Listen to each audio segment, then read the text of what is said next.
María Teresa Fernández de la Vega apuesta por la cooperación en la próxima legislatura. En un encuentro que ha tenido hoy con la Asociación Valenciana de Empresarios, la candidata del PSOE al Congreso de los Diputados por Valencia ha señalado cuáles serán los ejes de la política socialista si ganan las elecciones. 1.000 millones en intereses que ahora podemos destinar a gasto productivo y a gasto social. Es trabajando como hemos venido haciendo durante estos 4 años para que aquellos que puedan sufrir los efectos de esta desaceleración encuentren el soporte, encuentren soluciones y encuentren ayudas por parte del Gobierno. Ante los empresarios valencianos, de la Vega también ha destacado la importancia de la cooperación en el Estado de las Autonomías. Reinstaurado el diálogo institucional y de cooperación con todas las administraciones desde el Gobierno.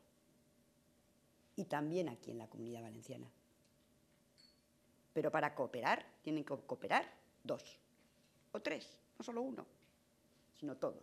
Por lo tanto, me satisface mucho su posición y ese llamamiento que hacen a los responsables políticos de la cooperación.